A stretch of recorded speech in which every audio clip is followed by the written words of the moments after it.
Now, this episode is a bit different than our standard format, not because we're featuring a new format, but because we're talking to three different musicians from three different bands. And what brings all of them together isn't just metal or doom metal to be specific. Rather, it's the fact that all three of them are bands fronted by women and were actually brought together by a compilation that was released earlier this year called Women of Doom. Yeah, Women of Doom is a project that was created by Desert Records in July 2019 with a single aim, that is, to highlight, recognize, and celebrate the impact of female artists on all things heavy. Yup, and after a successful Kickstarter campaign, the project brought together nine artists or bands onto one compilation, and the album itself was released in April this year. We managed to speak to three of the nine artists who coincidentally also are responsible for the first three tracks on the album. My name is Leah, and I am the singer of a Swedish stoner doom rock band called Besvärjelsen. We're located up in the middle north of Sweden in Dalarna County. My name is Amy Barrysmith. I play bass and sing in the band Year of the Cobra. And I offered one song on the Women of Doom compilation that I wrote and recorded and performed myself called Broken. I am Nighthawk, and my band is Heavy Temple. We're from Philadelphia, Pennsylvania. Yes, those are the three voices that will help us understand the journey of the Women of Doom project. And naturally, the first thing we'd like to understand was what prompted the project itself. What was the need for it? I mean, the doom stoner community in the world is very male dominated. And for me, I've only played with men. So it was a fun opportunity to connect and meet with other women around the world that are in the same genre. Because also traveling, and when we almost every show we always play with all male bands, and I'm usually the only woman. It's a very male dominated world. So it was a fun project to just get headlights on that we are actually a lot of women working in this scene. You know, there's never been a project really like this that I know of. And I think that it made a lot of sense. I'm kind of surprised that a project like this hasn't happened before. I would be very surprised if more projects like this don't happen in the future, because there are so many other women that are in this scene that aren't represented on this album, that you can make, volumes of albums to really represent all of the women doing all of this stuff out there. More and more, there are women and, people who are not men in the doom scene.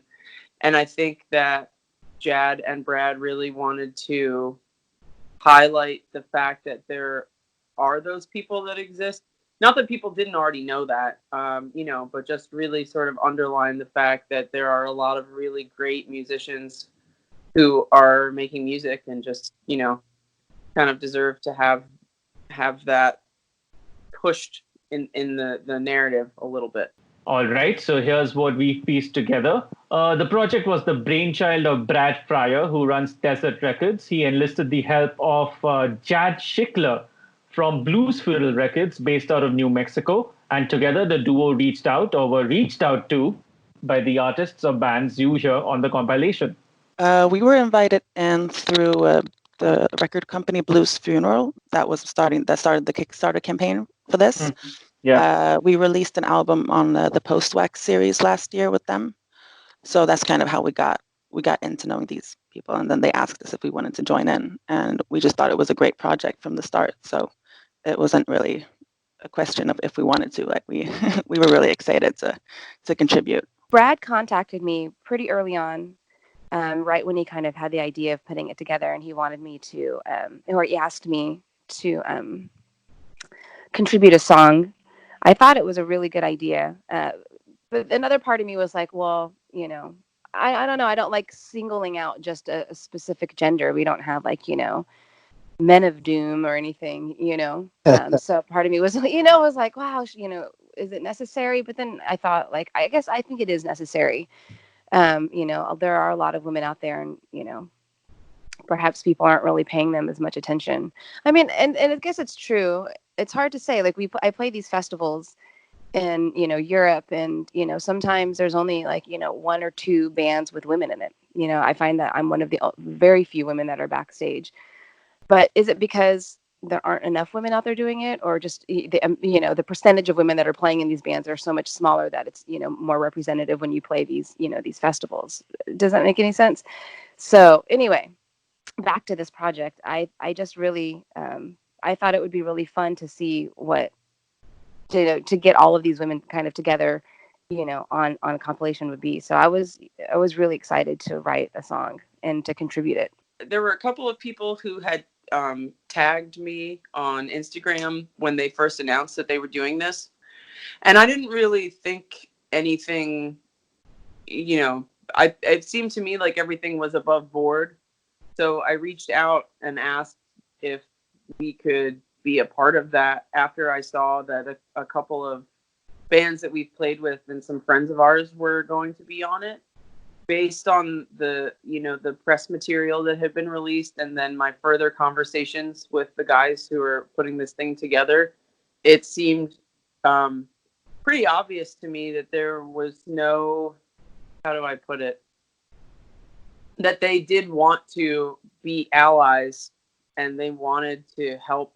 They wanted to do it for the right reasons. Of course, one of the newsier talking points is that Women of Doom took the shape of a Kickstarter project. Launched in July 2019, the Kickstarter reached its initial goal of $3,500 within the first 15 days itself. By the end of it, over 160 backers had pledged a total of $7,011 that brought this project to life. Now that's a successful campaign, which led us to ask our three guests about their views on Kickstarters, the role that Kickstarters play in heavy metal music, and here are their thoughts. I think it's great. I mean, the music industry, it's changed like from how you make music, and it's in, like, we all have normal jobs and normal lives on the side of music. It's hard to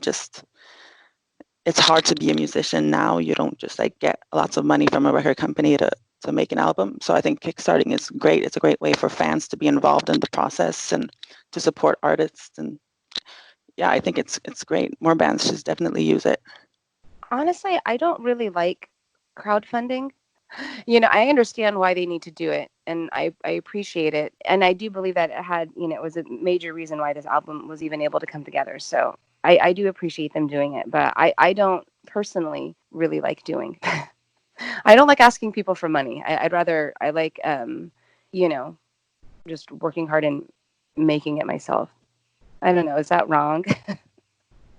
No, fair. It's a fair point. Yeah, but it kind of worked out well for this compilation, didn't it? Well, it did. I mean, that's what I'm saying is, like, you know, I have a love-hate relationship for it. You know, I think that it's created a lot of really cool things. You know, but then sometimes it's being overused, you know, in so many different ways. You know, I think it sometimes buries the good projects or buries the things that actually need it.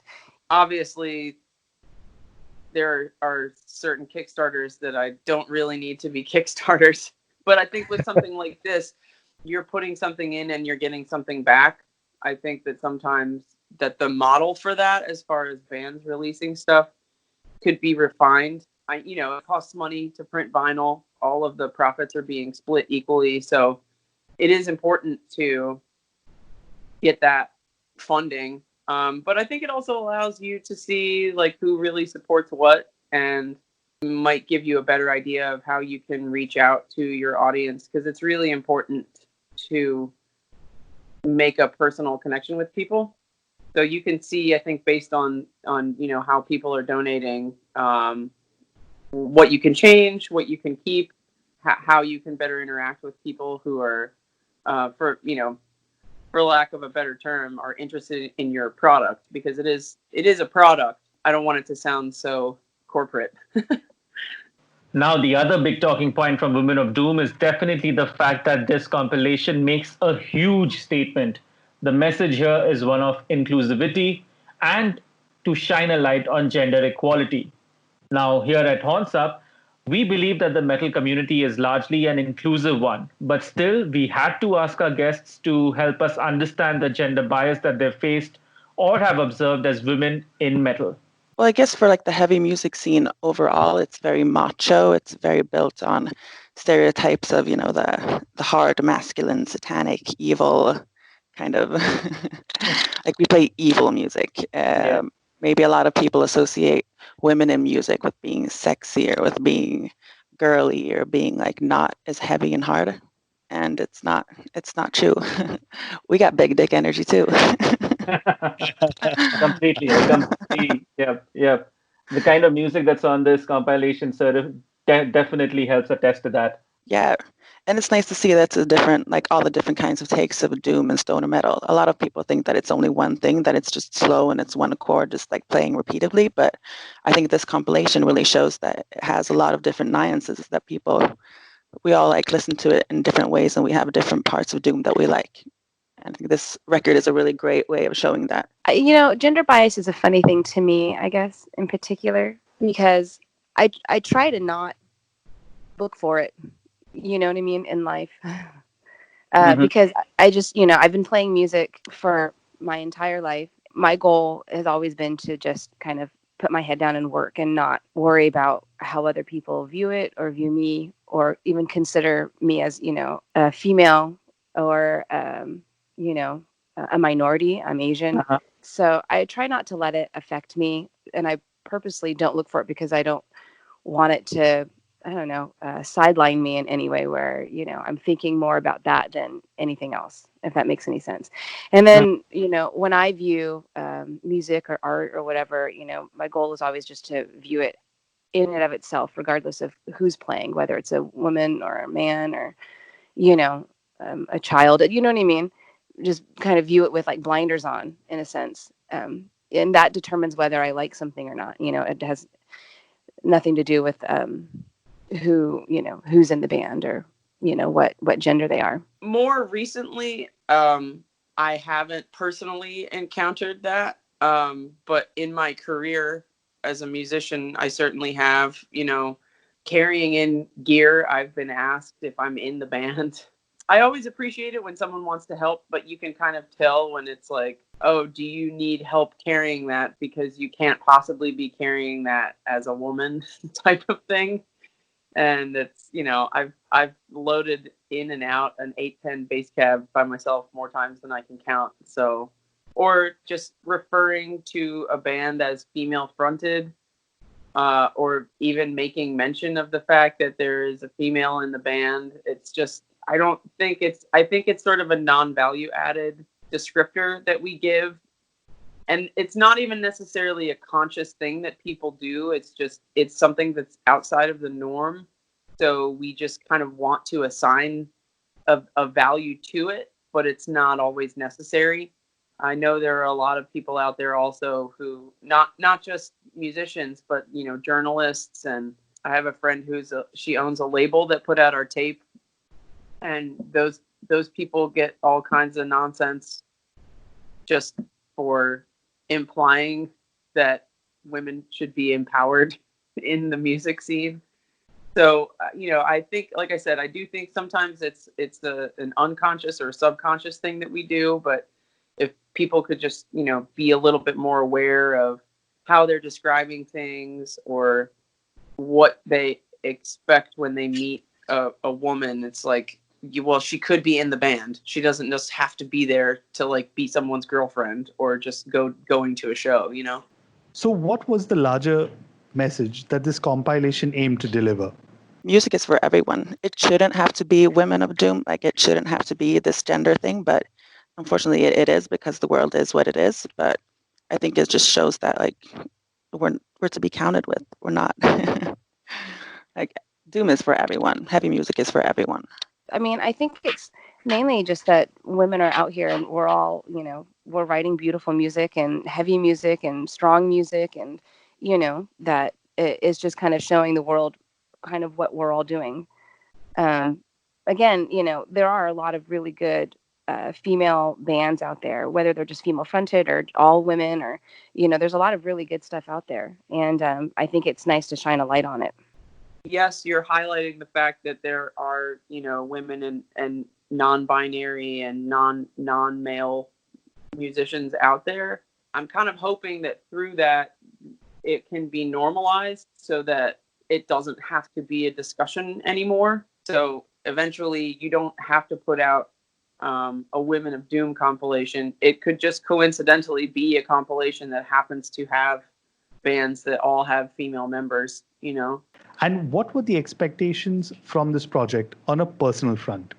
Hopefully that more girls will be inspired to get into the scene. I mean, we need more females in this scene. We need more girls that can take place and that can be an inspiration to other women. I think it's a great thing when we play shows and we see more girls coming up to the front, taking spaces, headbanging, rocking out. Like, I hope people will just be inspired. I just want people to be able to see, again, the music that we write, something that, so the song that I contributed is very different than anything that my band does. And, I just thought it was a really fun way of trying to get music that I can write out there that's different or outside of the box, of my band. So I guess personally, I was really excited about being able to kind of branch out of what I was doing. And, it's kind of opened another door of like, oh, maybe I should write more songs that are kind of similar to this, or, that's not just, bass and drums, something that's a little bit harder or more interesting, or just has more layers to it, since I can. And, I don't ever have to worry about performing it live. We sort of stepped out of our comfort zone for this one. Not that we don't, we really like traditional Doom, like Candlemass and Trouble, and I think this was something that people were not expecting necessarily from Heavy Temple, because we have a very specific sound. And that is in part due to the fact that I am writing most of the music. But this song was written by our drummer. For one, it's sort of a different side of Heavy Temple. And I'm hoping that people enjoy that and can kind of see some versatility there. But also, I mean, Mel from Royal Thunder, Amy from Year of the Cobra, Alexis from Doomstress.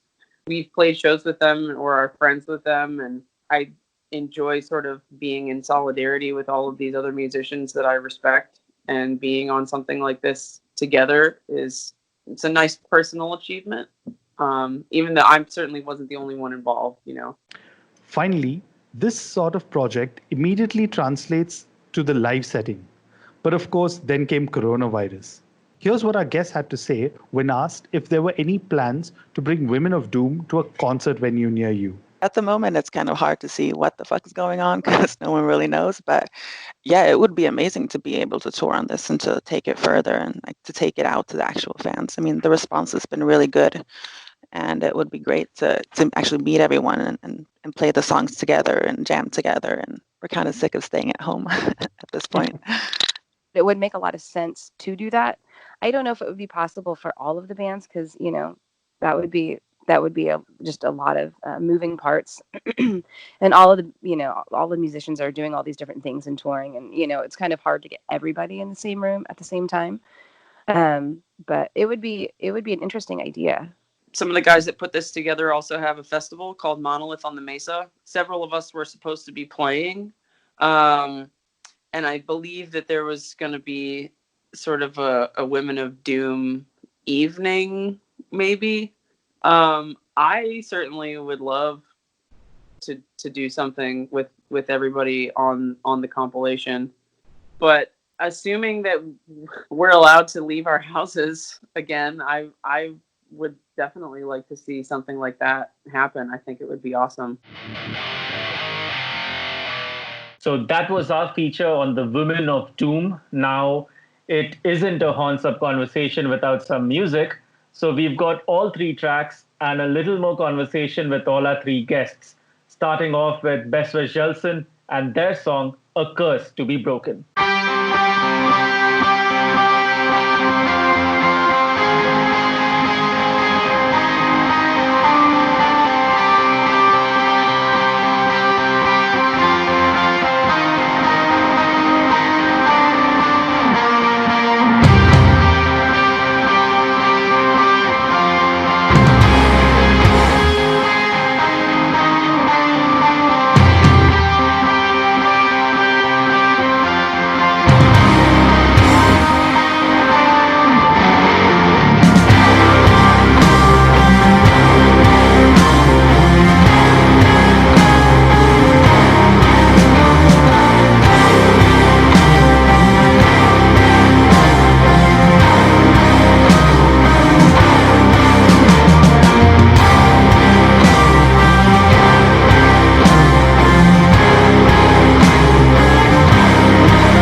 Could you give us some insight about the song that your band contributed to this compilation, A Curse to Be Broken? For me, I had just gone through a friendship breakup. I mean, one of my best friends had just decided to part ways, and I was feeling a lot of emotion. And it's like a thing you don't really talk about, breaking up with friends. You're breaking up with partners, but friends, it's a whole different thing. So this was basically just like sitting on the bus on my way to school, frustrated as fuck. And the song just kind of came. So it was one of those songs that was just like, it just fell into place, and all the parts, like it was ridiculously easy to get this together. And we were also excited to write a new song because we just finished our album and just been playing the same songs for a while. It was really nice to just go in and do something new together. Why does this song fit onto this compilation? I mean, it's a heavy song. I mean, all the songs are really different. They have different vibes. I think our song is very, like, we wanted to write like, we're experimenting with a little bit more rock vibes. Like I think the initial thing when we were going into it was that we were going to do like a big, heavy, sticky, you want to do like a 20-minute heavy liquid anthem, but we wanted to try something new. And I think I'm really happy with the results. Like it's more of a headbanger doom kind of song, but I'm looking forward to playing it live and trying it out with people. Okay. I'm absolutely going to massacre pronouncing the band's name. Uh-huh. I have to ask, what does it really mean? What does that word mean? So Besvärjelsen means like conjuring, or like a spell, like you cast something you cast on someone. Okay, all right. So here's a slightly left field question. How would you define the music that you play or your band itself to, say, an alien? To an alien? Yeah. Oh shit. Someone who's just come down to earth, obviously speaks the language so that you can tell him or her about it or tell it about it, but doesn't have a clue as to what this is. I would give this person a beer and I would say, come chill out on the fucking mountain and we'll listen to this and just have a good time. It's I don't even know what kind of music we like. I think I say different things every time people ask. It's hard. We have a lot of different influences, and it's how do you explain rock and roll to someone who've never beer? Yeah. Here's a final question to you. What really is next after this compilation for the band? Do you have any plans that you can share with us? Well, we were supposed to be going out and playing this summer, but that doesn't seem to be happening. So we're just gonna go into the studio and see what happens. I think this fall is going to be like a lot of albums about isolation and quarantine. So we'll see if we release something on that. Maybe you will veer towards a funeral doom or something like that. Solitude is going to be a word that's going to be used a lot, I think. Next up, here's a song that was contributed by Barrysmith from the band Year of the Cobra. This one's Broken.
said earlier that this was a song you wrote alone, right?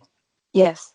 How come you decided to not contribute or work as a band Year of the Cobra and instead go the solo route? Well, I guess because it was a Women of Doom project, I didn't want John to be a part of it. I mean, not that I didn't want him to be a part of it. He listened to it and he gave me, kind of like approvals or disapprovals of certain things. But I really was excited about writing completely, just writing a song from front to end. And I've done it before many times, but I just hadn't done it in a really long time because I've been working with him and we worked together, that I was really looking forward to kind of getting back into it. And the process, I just was really just me on my computer downstairs, and a MIDI keyboard, plugged in, and I just sat there kind of in the dark for hours, kind of, floating in my head with ideas and, coming up with fun things to do.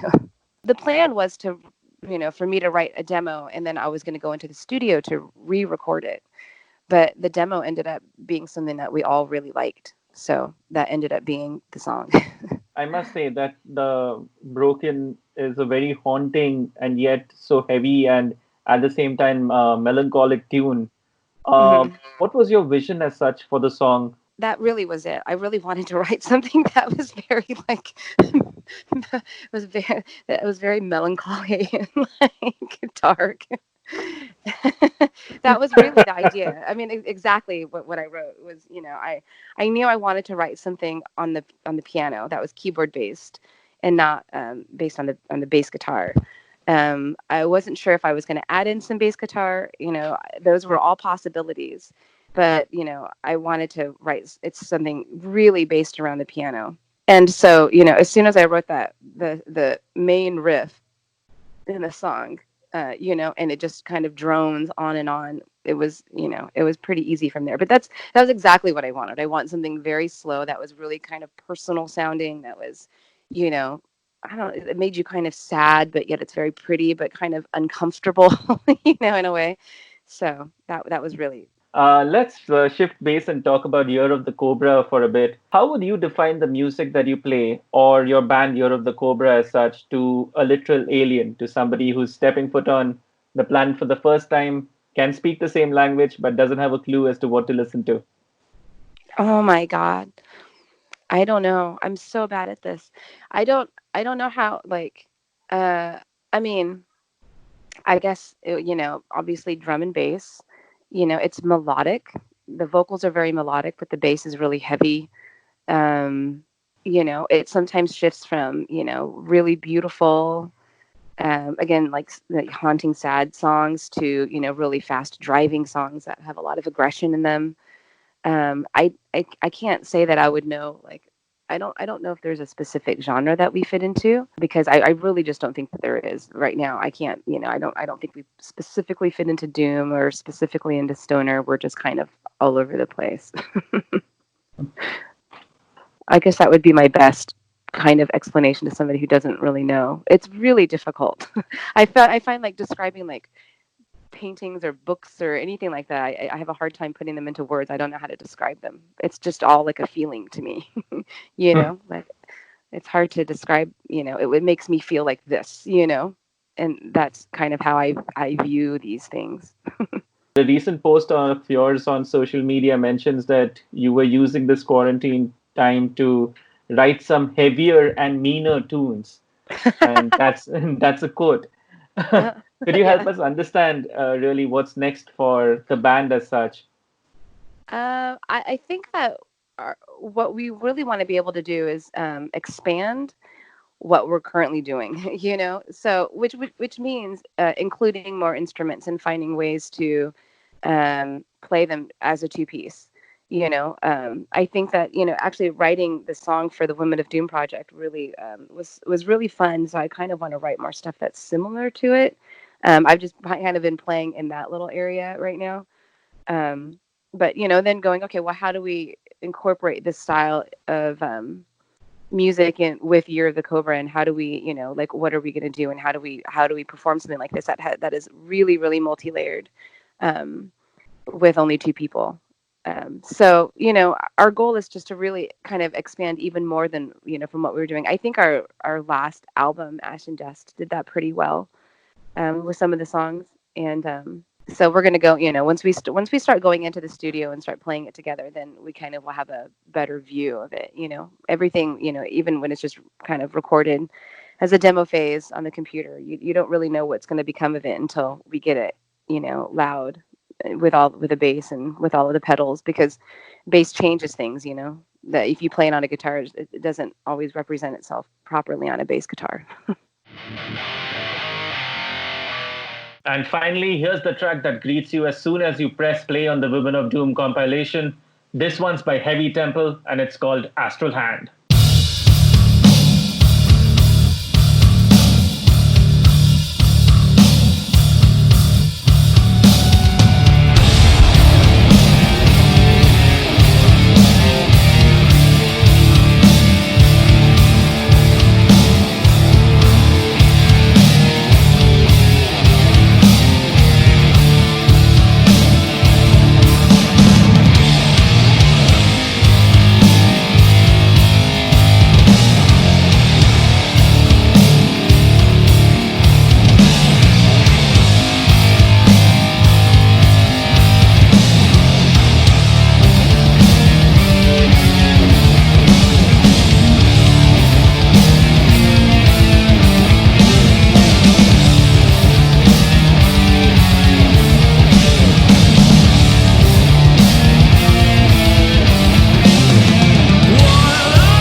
Give us some insights about the song that your band contributed to this compilation, Astral Hand. Well, like I said, it was written by our drummer. And it's pretty much a tongue-in-cheek homage to Candlemass. I tried to write lyrics that I thought maybe Messiah would write, except that it's from a female perspective. It was surprisingly easy to write. I just imagined that I was like, married to a demon or something. and then I and then I wrote the words as such, and it was also fun. For me personally, it was fun to see our guitarist write a solo over this, because he's grown up in the vein of like Jimi Hendrix and Led Zeppelin, and Cream, and he's very talented. But it was nice to sort of see him step outside of that bubble and write something like this. And also our drummer is he also records. He recorded this song, and he did the drums and bass and rhythm guitar. So I think it was fun for him too to just put this whole song together. Considering it's the first song that you listened to on this compilation, I thought it was a fabulous choice for an opener, because when you presented an album called Women of Doom, this kind of a solid track really just tells you that, yeah, you're in the right place. Did you know that your track was going to be the first track on the compilation as such? No, I did not. I was pleasantly surprised. But I did not know that going into it, because we came into the project kind of late, I think, almost. They had already started announcing people when I got in touch with them, so I was not expecting that at all. But that's nice to hear. Thank you. I don't know a lot about this, which is why I'm asking you this question. But there seems to be a very cool premise as such for Heavy Temple. I mean, there are stage personas, etc. It really seems super rad. So the question then really is, how would you introduce your band to a literal alien, like somebody who can, of course, communicate with us, but has no clue as to what he or she or it is going in for when presented with Heavy Temple? So we're assuming that they don't know who Black Sabbath are already? Yep. Okay. Wow. Our tagline is purveyors of fifth dimensional riffs. So I guess in sticking with that theme, I think that we are somewhat psychedelic, little spacey, but also kind of evil, with like just a pinch of honey on top. Wow, that is by far the best description ever for a doom band. Love it. Okay. I read somewhere that you guys were planning to release a new album this summer. Is that true? And can you tell us anything about that? It was true until January, when the whole world stopped turning. Yeah, we've had this album ready for a while. I tried to record it with the previous lineup, but that obviously did not work out. And so we have been finished with this one, and we were talking to a few different labels about maybe putting it out. And then 2020 got canceled. So we have been considering putting it out ourselves. Obviously, it wouldn't be as much fanfare as if we had put it out with a label, but also I don't really see the material bringing us more relevance the longer we wait. So we were discussing maybe trying to find someone who could print vinyl for us, and then just get some PR and see what happens. So there you have it, a compilation unlike any other, and one that we fully support here at Horns Up. Thank you once again to all our guests, Elyse, High Priestess Nighthawk Mitchell from Heavy Temple, Amy Barrysmith from Year of the Cobra, and Leah Amling from Besvärjelsen. Well, that's all the time that we have on this episode, but a big programming note. The next episode, boys, you guys don't want to miss that out because making their podcast debut, I think, globally, one band from Kolkata, India, that's managed to take the whole country and may just be the whole world by their fucking balls. We're talking about Heathen Beast. Yes, Heathen Beast are going to be on Horns Up. Yep, you heard that right.